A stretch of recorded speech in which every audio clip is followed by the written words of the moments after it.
Sharqi Turkistondagi Xitoy zulmiga diqqat tortish uchun Qaysariyada o'tkazilgan bir yig'inda so'z qilgan doktor Abdulfattah Tumturk Uyg'urlarning DNA'larining to'planganligini tilga oldi va majburiy organ to'plash elib berayotganligi haqida faktlarning borligini aytdi. Yig'inda so'z qilgan Erjiz Universiteti o'qituvchisi dotsent doktor Abdulfattah Tumturk rayondagi turklarning DNA'larining to'planganligini ta'kidladi va DNA analizi bilan organ ko'chirish orasida bir munosabat bor. DNA analizi organ ko'chirishning to'g'riligi uchun muhim. Mustaqil xalqaro sudning Xitoy doiralarining majburiy organ ko'chirish qilmishiga doir 2019-yillik bir dokladida Falun Gongchilarning organ etkazchiligining asosiy manbasi ekanligi, shuning bilan birga Xitoyning Uyg'urlarning organlarini majburiy to'playotganligiga doir paketlarning borligi o'ttirg'i qo'yilgan dedi. U Ispaniya hukumatining Xitoydan kelgan organlarni ishlatishni cheklaganligini tilga oldi va xalqaro sudning dokladiga asoslanganda Xitoyning shartga tushadigan organ hadiya qiluvchilarning soni 2017-yili 5146 bo'lgan. Lekin Xitoyda yiliga 60 mingdan 90 minggacha organ ko'chirish operatsiyasi qilindi. Bularning orasida xeyli cho'ng farq bor dedi.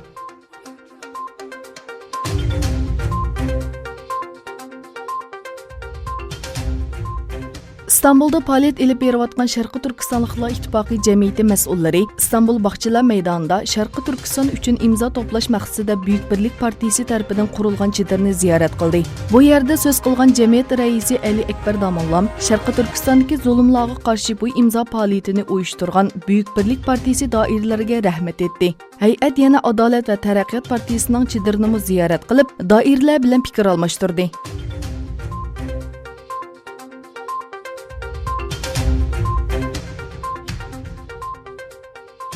Xitoy Tashqi ishlar ministrligining bayonotchisi Geng Shuang Tayvanda o'tkazilgan prezident va parlament saylovida mustaqillik tarafdori Tsai Ing-wenning g'alaba qilganligi haqida Xitoy tarafdorining maydonini bildirdi. Tayvanning Xitoyning ichki ish ekanligini ta'kidlagan Geng Shuang, Tayvan orolida ichki vaziyat qanday o'zgarsin, dunyoda faqat bir Xitoy borligi, Tayvanning Xitoyning ayrilmas bir qismi ekanligida haqiqat o'zgarmaydi dedi. Şunun bilan birga Tayvandagi saylov natijasiga bo'lgan norozilik Xitoy medialarida namoyon bo'ldi. Tayvanda shanba kuni o'tkazilgan saylovda Xitoyga qarshi maydoni bilan to'nilgan va saylov raqobati jarayonida Xitoyga qarshi kurash shuari qo'llangan 63 yoshli Tsai Ing-wen 57% ovozga erishib g'alaba qilgan edi.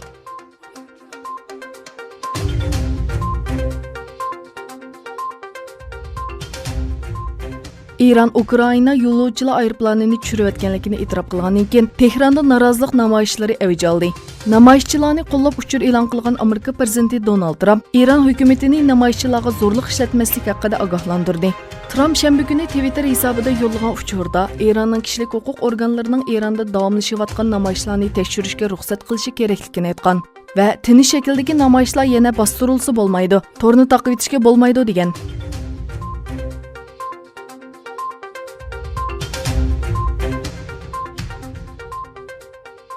Liviyadagi har qaysi taraflar Turkiya va Rossiyaning o'rtaq urush to'xtatish tashabbusini qabul qildi.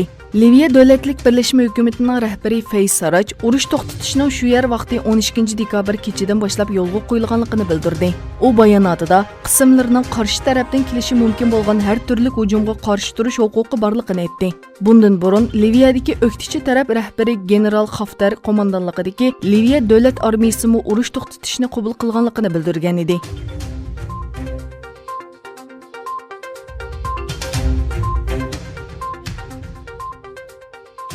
Avstraliyada 10 haftadan buyon davomlashayotgan o't ofati sababli tanqidlarga uchrayotgan bosh ministri Scott Morrison iqlim siyosatini o'zgartirganligining signalini berdi.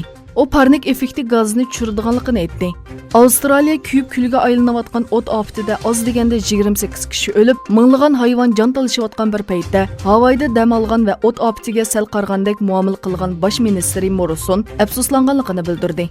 O't ofati haqida ABC kanalining ziyoratini qabul qilgan Morrison, ba'zi ishlarni texmi yaxshi bir taraf qila olmaydim dedi.